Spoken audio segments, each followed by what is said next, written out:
Bonjour! Aujourd'hui, je fais une petite présentation de la manette 3PV. Oui, j'ai pris celui avec le modèle qui venait avec le receiver Futaba. Celui-là, le R304SB. J'ai eu un bon prix, j'ai eu à 90$. D'accord, j'ai eu un bon prix. Ça, c'est le fun. Ça venait dans une belle petite boîte comme ça avec du carton dedans. Et bien sûr, un manuel. Oui, on aime ça, les manuels. Ouais. C'est une manette qui fait la télémétrie. Oui! D'accord, ça c'est quelque chose que j'ai appris ici. Une belle manette Futaba télémétrie. Moi, je l'ai payé 190$ jusqu'à maintenant. On peut peut-être le trouver encore moins cher ou plus cher, whatever. Tout dépendant de ce côté ou les spéciaux que tu réussis à trouver dans ta localité. Localité. Cool. C'est une manette qui se prend bien en main. Moi, j'ai des grosses mains. OK? Je mesure quand même assez grand, là, je suis dans les 6 pieds. Et j'ai une grosse main. Vraiment une bonne main. OK? C'est pas une joke, là. OK? C'est pas une joke. Et pourtant, j'ai pas de problème à mettre mon doigt dedans. Et j'ai jamais de problème. Il va nécessiter 4 batteries. Moi, je conseille fortement à mettre des batteries rechargeables. Moi, on peut mettre aussi une pile LiPo. Mais le problème, c'est que ça prend une pile LiPo 2S 6 volts. Certaines personnes disent qu'ils ont mis des piles LiPo 2S 7.4 volts. C'est pas recommandé, mais moi, je ne recommande pas. Moi, j'aime mieux utiliser des bonnes petites batteries, même 4 batteries AA. Jamais eu aucun problème, ça va super bien. J'ai tout le temps de la misère à fermer ça. D'accord, les potentiomètres sont de très bonne facture, vraiment bien meilleurs que bien d'autres compagnies que j'ai essayées. Vraiment précises, vraiment bien faites. J'ai rien à dire. La qualité globale est assez bonne. Je l'aime bien. J'ai rien à dire, c'est vraiment fun. Bon, on peut pas mettre une caméra dessus, mais c'est pas grave. De toute façon, quand le monde veut le filmer avec une GoPro ou whatever, ils sont mieux de se le mettre sur la tête, ça va bien mieux. Et c'est la trim de la troisième chenille. Troisième chenille. Le trim de deuxième chenille. Le trim. Non, excuse-moi. Troisième, premier, deuxième. Ben, moi, je ne sais pas pourquoi je ne sais pas. Et c'est le troisième chenille. C'est un piton. On dirait un piton en off. Ça, c'est le premier chenille. Tourner gauche-droite. Right-left. Accélérer, deuxième chenille. Cool. Et il montre, j'ai l'impression qu'on peut le transformer en gauche et à droite là-dessus. Pas sûr. Ouais, il paraîtrait qu'on peut le transformer. Pas sûr, mais je pense que oui. On peut en faire en gauche et en droite. C'est-à-dire, changer lui et le mettre ici. Je pense que c'est possible. Peut-être que je dis n'importe quoi. Je pense que je dis n'importe quoi. Bon. En tout cas. Et là, on va allumer la bête. Ouais, allumer la bête. Parfait. Bon, tout commence avec... ici, on voit le voltage. Et bien sûr... ici, on voit le voltage que je reçois de lui, du ESC, à mon récepteur. 7.4 volts. Ça, c'est pas de problème, ça va super bien. Tout va commencer à demander, premier chenille, il va demander de mettre un nom. Pas obligatoirement un nom, mais en tout cas. Si à mettons, on veut mettre on va dire, pas bon faire ça. Moi, on veut le changer, il veut mettre un autre voiture TD. Quand lui, en haut, scintille, ou ce que le 1, tu peux rajouter 1, 2, et maintenant, tu veux changer, mais là, mettons, qu'est-ce qui est marqué? JEW, bon, whatever. Et là, tu veux le mettre là, tu fais ça, il va me demander de mettre la manette à off. Là, tu changes de voiture TID. Là, tu es rendu. Tu peux mettre jusqu'à 10 voitures TID. Ça, c'est fait. D'accord. Là, tu fais ça. Là-dessus, il y a 3 sortes de receivers que tu peux mettre sur cette manette-là. Trois façons de communiquer. Il faut voir l'ajuster. Avant de le linker, de le synchroniser, il faut que tu l'ajustes. Ça, c'est le voltage minimal qui fonctionne, 7.2 volts. 4.2 volts. Pour que la manette fonctionne tout ça correctement, il ne faut pas qu'il y ait plus bas que 4.2 volts. Ça, c'est le TFH, TB3FH, c'est le protocole. Après, il y a le SFH. Ça, c'est pour celui qui a le 206, 204, ça le prend le FSH. Mais pas le TVFH, ça ne fonctionne pas. Si moi, on a des anciens receivers, l'ancien, il le met en FH. Oh merde.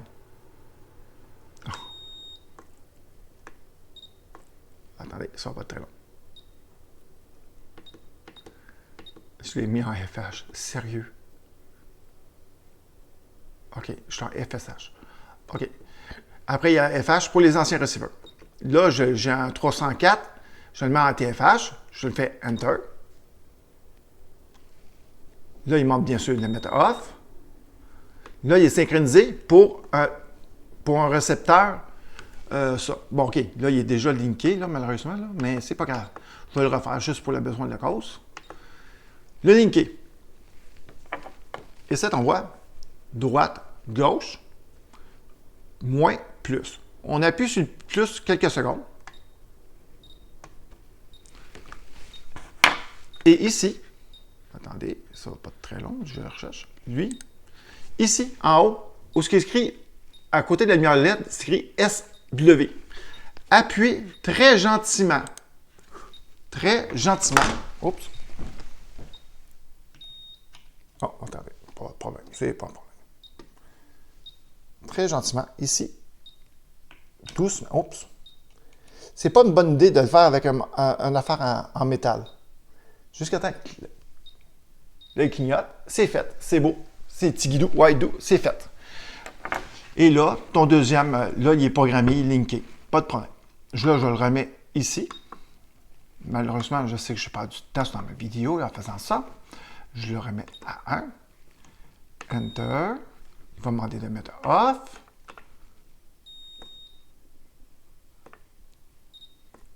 Là, je suis en New 7, en fait. Là, c'est mon setup normal. D'accord, ça. Et je suis déjà, hein? Oui, il est déjà préparé. Ça, mettons, il ne serait pas linké, mais là, j'ai juste à le relinker comme j'ai fait. C'est facile. C'est vraiment un jeu d'enfant, c'est facile. Linker, c'est fait.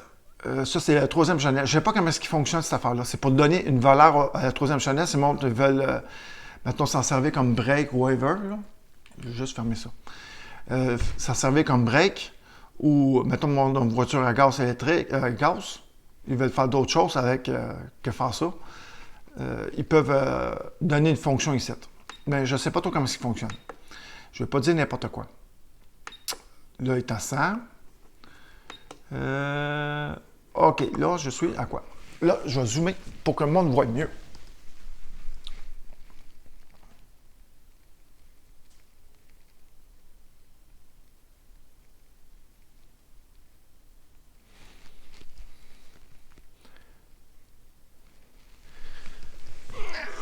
Ouais, c'est le fun.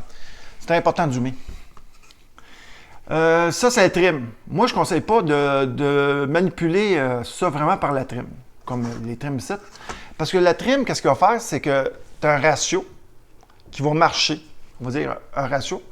Non, pas même. On va dire que tu as un ratio même. Et là, tu vas avoir le trim qui va bouger entre les deux. Et il va jouer entre les deux. OK? Mais le ratio, lui, il va rester tout le temps même. Moi, j'aime mieux le faire par le subtrim. J'aime mieux ajuster par le subtrim. La raison, c'est que quand tu vas ajuster, il va bouger tout ton trim au complet. Comme ça. De façon égale. D'accord? Il n'y aura pas plus côté droite que le côté gauche. Comparé à l'autre, si tu fais ça, ben, il va bouger plus d'un côté que l'autre.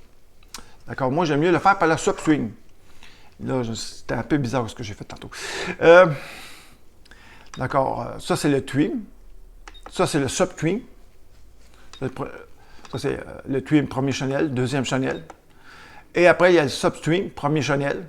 Là, je suis à R8 parce que c'est jamais égal. D'accord, pour que ce soit, lui, il soit égal, ben, j'ai dû le mettre à R18. Ça faisait gauche 18. Right, c'est droite. C'est droite 18. Right, parce que l'interface est en anglais, hein, sorry. Deuxième channel. Troisième channel. Ça, c'est le droite. Ça, c'est pour la première channel. Ça veut dire qu'il va ajuster. C'est comme ajuster le EPA, mais les deux côtés en même temps égal. Pour pas qu'il aille trop loin d'un côté ou l'autre. Ou sinon, si on ne veut pas qu'il aille trop loin d'un côté, comme ça, on va dire, tu touches à la butée et tu ne veux pas qu'il aille comme plus loin que la butée, bien, tu peux l'ajuster aussi par le EPA. Ou là. Moi, j'aime mieux le faire par le EPA. Chacun fait ça à sa façon. Power left, là, il se met tout de suite à left automatiquement. Mais power right, je dis droite,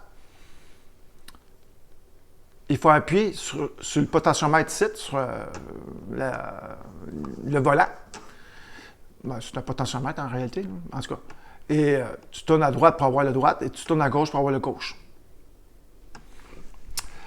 Si tu veux, on va dire, on est encore dans l'EPA, il se met tout de suite sur le break. OK, il est bien fermé. C'est important qu'il soit fermé. Parce que là, il y a un petit problème. Le break, il n'y a pas de problème. Tu peux l'ajuster comme tu veux. Tu trouves qu'il freine trop, tu baisses. Tu baisses son EPA, tu freines, c'est par là que tu le fais. Mais par contre, le EPA pour accélérer, il faut appuyer obligatoirement sa manette, sa gâchette. On appuie sa gâchette, on a le front. Si tu n'appuies pas sa gâchette, tu n'as pas le front. C'est pas une joke, j'essaie de le montrer, là. Montrer vraiment. Si tu n'appuies pas sa gâchette, tu n'as pas le front. Il faut appuyer assez quand même fort. Bon, là, tu as le front. Et là, tu veux brider ton char. Le seul problème, c'est que tu ne peux pas brider ton char parce que si tu appuies sa gâchette et le véhicule t'en on, il va rouler. Donc, il faut que tu éteignes obligatoirement ton véhicule pour pouvoir ajuster le front. Ça, je trouve ça vraiment dommage. Mettons que le véhicule va trop vite pour ton ami, mais tu veux le brider, mais là, pas le choix de l'envoyer directement de faire ça. Ça, comme ça. Ça c'est beau. Ça, c'est le troisième channel, le EPA du troisième channel. Ça, c'est le deuxième channel. Et pour avoir le front, il faut appuyer sa gâchette, comme j'ai dit. Bon. Ça, c'est PA, positif, négatif. Cool. INH. C'est INH et W. Hein? Oui, ça. INH, c'est 2 roues directionnelles. Ça veut dire que c'est juste en avant qui tourne. Celle-là, c'est quand le monde, ils ont 4 roues directionnelles. Il va se faire par le premier channel et le quatrième channel. Par le premier channel et le quatrième channel du receiver. Et là, quand il est branché de même, on va dire, il tourne dans le mauvais sens. Mais là, tu peux. Le deuxième, c'est reverse, REV. Pour, mettons, quand il tourne à gauche, oups, on va dire, on le met ici. Après, on va dans le reverse. Mettons, quand il tourne à gauche et tu veux qu'il tourne à droite, et en place de tourner à droite, il tourne à gauche, mais le reverse, ça fait par là. Premier channel. Deuxième channel. Attends. Premier channel. Deuxième channel. Troisième channel. Attendez. Là, je l'ai mis en 4 roues directionnelles. Je vais avoir le quatrième channel. C'est, mettons, en arrière, tu ne tournes pas sur le bon sens, mais tu peux le faire inverser de là. Ça, c'est cool. D'accord. Là, je vais le revenir ici pour le mettre à normal. Ben, normal. C'est une façon de parler. Ça, c'est break. Le break, c'est quand on veut donner une fonction de break. Ça, c'est pour les voitures qui ont un break. Mais je ne l'ai jamais utilisé, d'accord? Je ne peux pas dire quelque chose que je n'ai pas utilisé ou pas testé. D'accord? Je ne vais pas mentir. Mais c'est ceux qui ont des voitures à gaz et qui ont besoin d'un break, ils font par là. Ils donnent une probabilité, je pense, au troisième ou au quatrième ou au troisième channel. Je ne suis pas trop sûr. Là, je le remets normal, INC. Donc là, on est dans les reverses. 1, reverse 2, reverse 3. Et là, il n'y a pas de 4. Normal, il n'est pas en 4 roues directionnelles. Ça, c'est le EXP. Le EXP 1, ça, c'est le premier channel. Ça veut dire lui. Ça veut dire qu'il va... Attendez, ça ne va pas être très long. C'est ça. Positif ou négatif. C'est pour donner une curve. En place qu'il soit linéaire, tu peux y attribuer une curve. Positif ou négatif. Mais dans le premier channel, dans le premier channel, il va se faire égal des deux côtés. Ça veut dire, si tu donnes une curve négative ou positif, il va le faire pareil que si tu tournes à gauche ou à droite. Tu ne peux pas le faire séparément de gauche à droite. D'accord, ça c'est... Pour ceux qui font de l'ovale, ça peut être peut-être plate. Parce que pour ceux qui font de l'ovale, peut-être que c'est... De toute façon, il tourne juste d'un côté.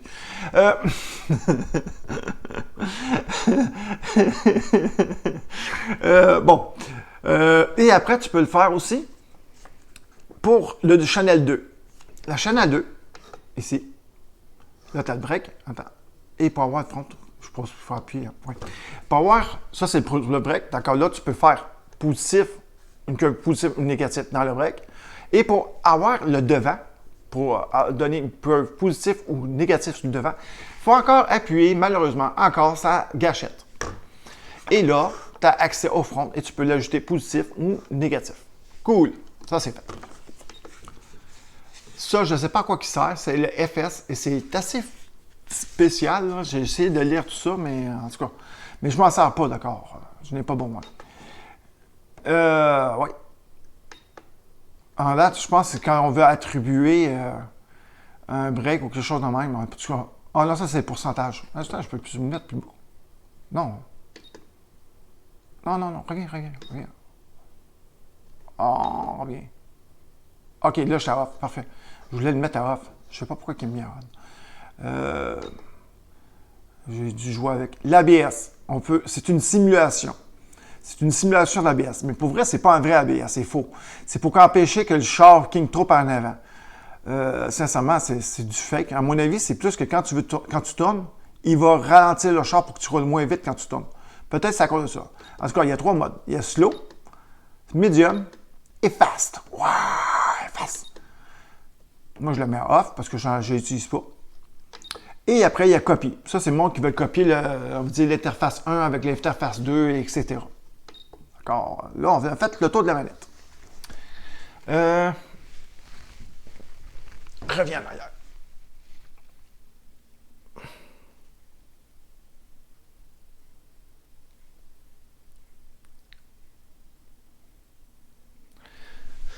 Donc, la manette fonctionne super bien. J'ai jamais perdu de signal. Je m'ai bien amusé chez CTSR avec, sans aucun problème. J'ai jamais eu de problème. Je m'amusais comme un petit cochon avec cette manette-là. Et c'était vraiment le fun. J'ai rien à dire. Et comparé à la Radiolink, j'ai déjà perdu bien souvent le signal. Lui, il a un lock. D'accord, il se trompera jamais. C'est ça qui arrive aussi quand on a un receiver de très bonne facture. Mais sauf que le receiver coûte très cher, coûte quand même la moitié du prix de la manette. Et pour avoir le voltage, mais il va falloir ce petit peu-là, qui coûte 50 $. Et que le fil 7 est très cassant. Et que je ne recommande pas. Parce que ça, c'est comme j'ai dit, SBS01V. Et je ne le conseille pas à 100% parce que c'est pas fiable. Ben, c'est très fiable. Le seul problème, c'est que le fil 7 n'arrête pas de casser, c'est fatigant. À un moment donné, il va y avoir un choc où je vais briser quelque chose. Petit conseil, achetez pas des cerveaux. Faites attention quand le monde achète des cerveaux trop puissants. Les cerveaux trop puissants ont tendance à faire sauter les receivers parce qu'ils consomment trop d'ampérage. Bien du monde ont fait du burn, je ne sais pas, il y a un mot pour ça, mais faites bien attention quand vous choisissez des cerveaux. C'est surtout la marque Savox qui, comme c'est là, c'est surtout eux autres que j'ai entendu dire, qui brûlaient les récepteurs. Et quand ils brûlent le récepteur, mais ils brûlent aussi le ESC. Parce qu'ils consomment trop d'ampérage. Même lui, j'ai réussi à faire était jusqu'à 3 ampères. Donc, faites attention en mettant des cerveaux trop puissants. Ça peut faire sauter les choses. Ou sinon, ne mettez pas trop de fans ou trop d'affaires après le receiver. Parce qu'à un moment donné, s'il consomme trop, ben, excuse-moi, là, mais c'est pas conçu pour avoir du gros voltage. Je pense que ce receiver-là, il est conçu pour aller jusqu'à 7.4 watts maximum. Peut-être que je me trompe. Peut-être qu'il va jusqu'à 8.4, mais je ne suis pas sûr. D'accord, jusqu'à maintenant, il va super bien. J'ai jamais perdu de signal. Je m'ai bien amusé chez CTSR à me pratiquer là. D'accord, je vais te souhaiter une bonne fin de journée. Amuse-toi bien. J'espère que j'ai essayé de répondre le plus possible à tes questions ou ce que j'ai bien expliqué correctement. La manette, je sais pas. Je ne suis pas un professionnel, je suis un amateur. Je fais juste m'amuser juste pour ça. Je te laisse sur une petite pratique que j'ai faite chez CTSR. Et je te souhaite une bonne soirée. Amuse-toi bien. Bonne journée. Whatever.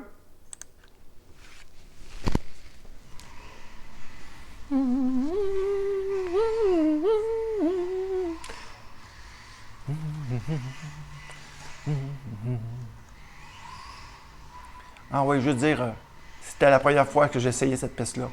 Donc, j'ai été souvent.